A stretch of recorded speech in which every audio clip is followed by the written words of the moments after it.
Mormugao port was founded in 1885, and we had the information that the first vessel came to the port in April 1885, but we did not know the actual date on which the vessel was berthed at the port. So from some research we found out that the first vessel, SS Westbourne, sailed into the port on April 15th. So we decided to celebrate April 15th every year as the foundation day of the port, so that the port employees can come together and celebrate this occasion. And also some best employees selected have been awarded along with pensioners who sacrificed a lot of years in their life for the port. They have also been invited, and some of them have been awarded on foundation. So any new cargo has been identified for the port because after the mining ban, iron ore has stopped. Totally dependent on coal. Any new cargo coming in for the port?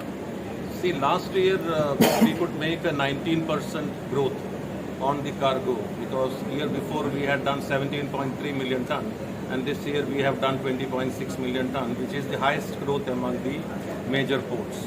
This was by coordinating with the Indian Railways, bringing the iron ore from North Karnataka to the port.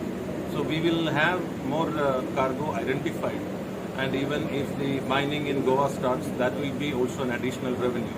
And not only cargo, we are looking at other additional streams of revenue from cruise operations, or by leasing out the land to some private parties. We'll be finding some additional streams of revenue for the port. Sir, when you're speaking about cruise terminal and cruise business, what is the status of the advanced cruise terminal that was planned at Western India, that Berth?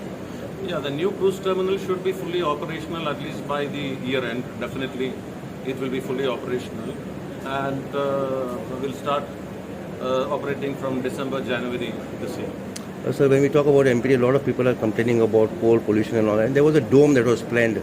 Any update on that, sir? The dome? Yeah, the dome work is progressing very well, and we have been informed that it will be completed by January 2025.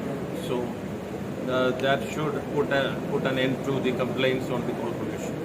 Sir, when we talk about normal traffic in Vasco, we see that heavy vehicles are moving towards IOC circle.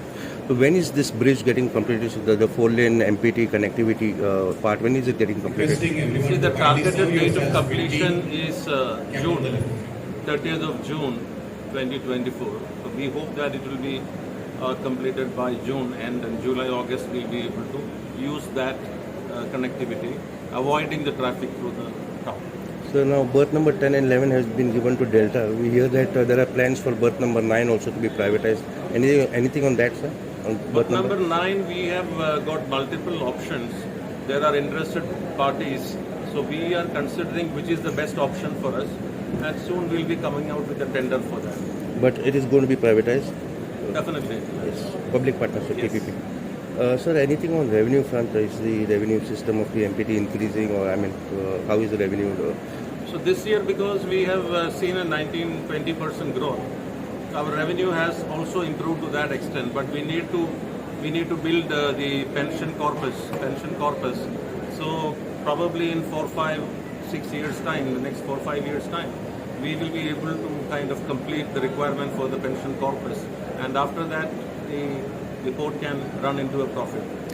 Sir, when we talk about cruise tourism, there was a demand and there was a meeting about Goa being taken as a port of call. Anything on that? Any developments have been happening, sir? The Goa already is a port of call. Probably we have to upgrade it into a home port.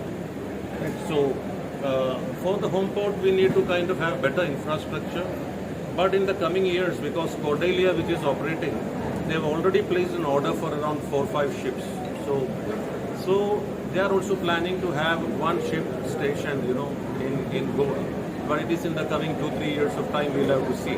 But we have to upgrade our infrastructure to meet the requirements of a home port. So domestic cruise, now we see that there is Costa Serenia, there is Cordelia. Is it improving? I mean, as per MPT statistics, is domestic cruise improving as of now? Yeah, definitely this year the domestic cruise calls and the international cruise calls both have improved. And we have seen a rebound of the pre-pandemic level traffic in this year. And in the coming year, I'm sure that it will improve.